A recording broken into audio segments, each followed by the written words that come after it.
Bismillahirrahmanirrahim. This is the highlight of this video. Inilah cuplikannya. Alhamdulillahirrabbilalamin. Bismillahirrahmanirrahim. Assalamualaikum warahmatullahi wabarakatuh. Bismillahirrahmanirrahim. La haula wala quwwata illa billahil aliyil azim. Sebelum saya sampaikan cerita ke-80 yang berjudul Suatu Mukjizat, saya sampaikan quote-nya terlebih dahulu. Janganlah engkau menghinakan, yaitu meremehkan, tipu daya orang yang lemah, yakni yang engkau anggap tidak dapat berbuat apa-apa yang berbahaya.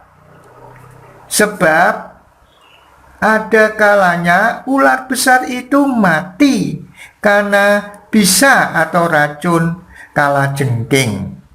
Ya, binatang berbisa. Jadi jangan selalu meremehkan orang lain atau hal-hal yang dianggap sepele. Hati-hatilah. Inilah cerita ke-80, Suatu Mukjizat.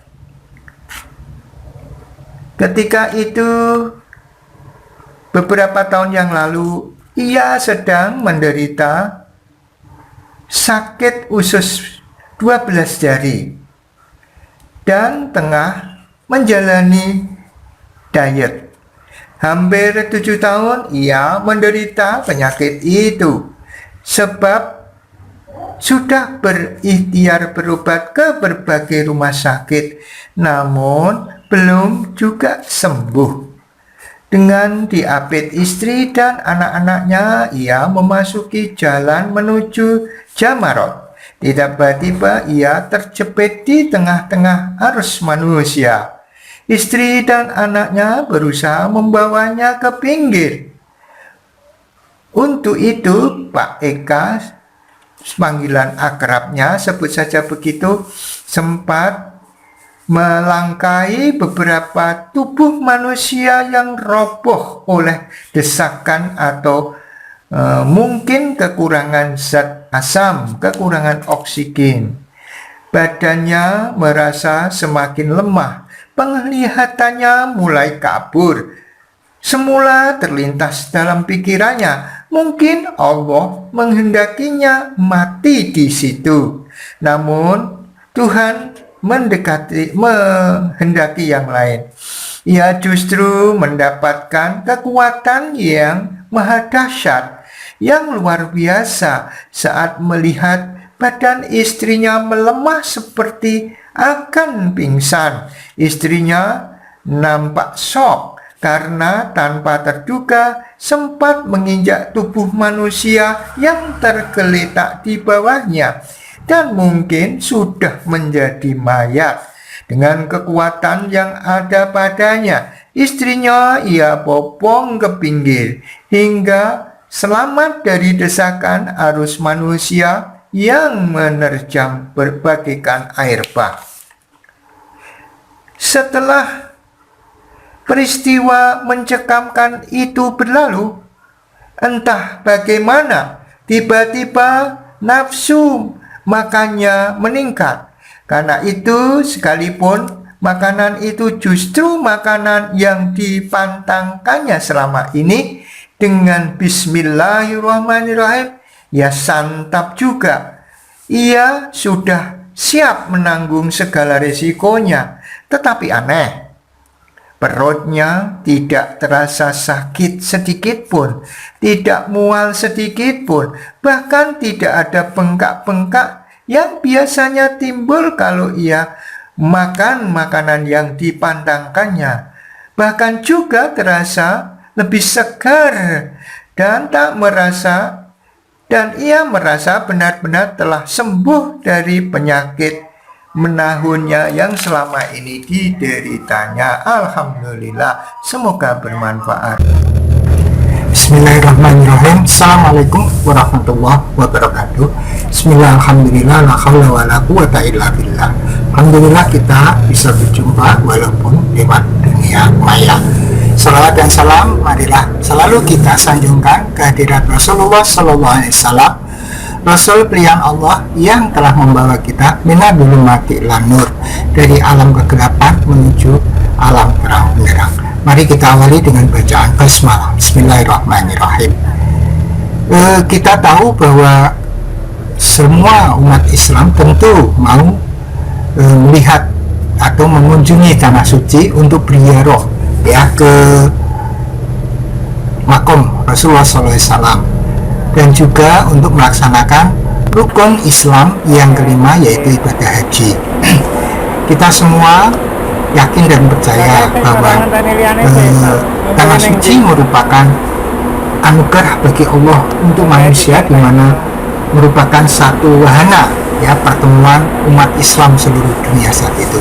Kita semua tentu akan ingin sekali mengikuti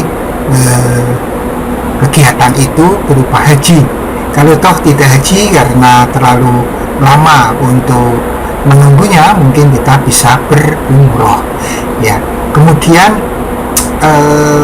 kita juga tahu bahwa tanah suci ini banyak keajaiban di sana, banyak hal-hal yang di luar nalar begitu, tetapi itu semua adalah atas izin Allah Subhanahu wa Ta'ala. Oleh karena itu, kesempatan ini saya akan menyampaikan beberapa kisah, beberapa hal yang terjadi yang merupakan keajaiban dan hal-hal yang menarik yang terjadi di tanah suci, yang merupakan testimoni dari apa yang saya alami, dan juga dari referensi yang pernah saya dengar, saya baca, kemudian saya ulang kembali untuk menceritakan di sini. Tentu saja ini masih banyak kekurangan ya, tidak seindah apabila Anda bisa berkunjung ke tanah suci sendiri, tapi setidaknya mudah-mudahan memberikan motivasi akan kerinduan kita, terutama bagi yang belum pernah, yang sudah pernah ke sana pun sangat rindu ya untuk bisa hadir di tanah suci kembali ya.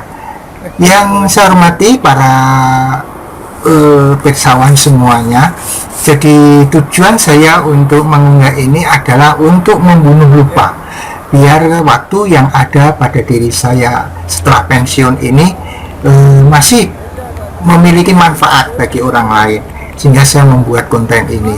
Kemudian saya juga ingin memiliki satu jejak digital yang mudah-mudahan nanti setelah saya meninggal bisa diputar kembali dan bisa bermanfaat bagi orang lain.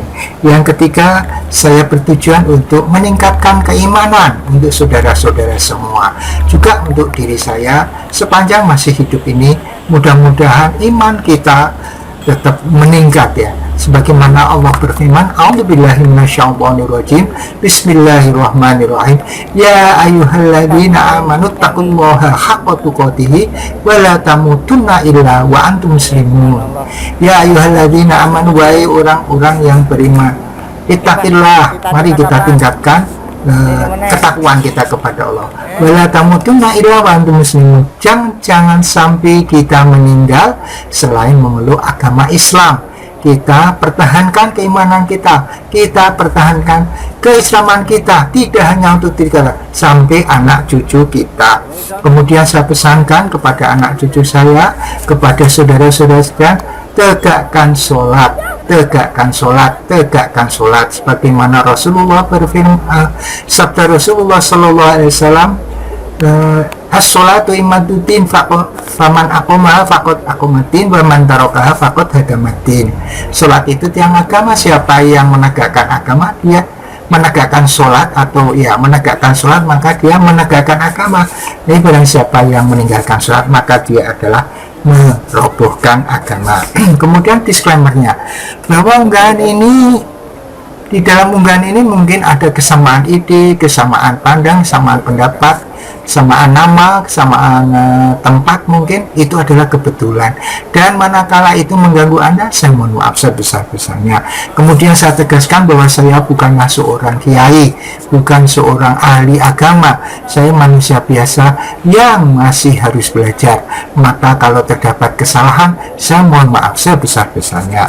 Yang ketiga, mungkin judul dan caption di thumbnail video ini atau keterangan di description mungkin berbeda dengan apa yang ada di sini. Saya mohon maaf sebesar-besarnya. Yang keempat, bahwa unggahan ini saya khususkan untuk anak cucu saya, keturunan saya, keluarga saya.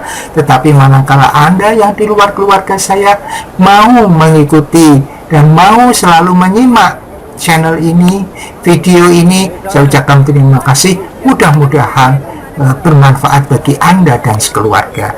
Yang kelima, bahwa unggahan ini sifatnya itu masih subjektif, masih banyak kekurangan. Oleh karena itu perlu disempurnakan. Bila ada yang lebih, pakailah, itu datangnya dari Allah. Tetapi bila ada yang kurang, itu adalah dari kebodohan saya, maka maafkanlah.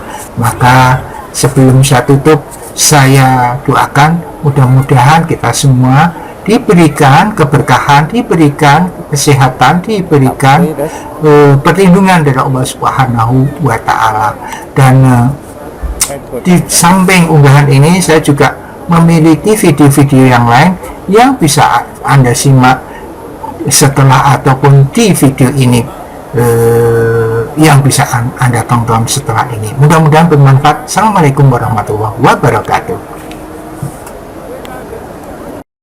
Ala Muhammad, Allahumma sholli ala Sayyidina Muhammad.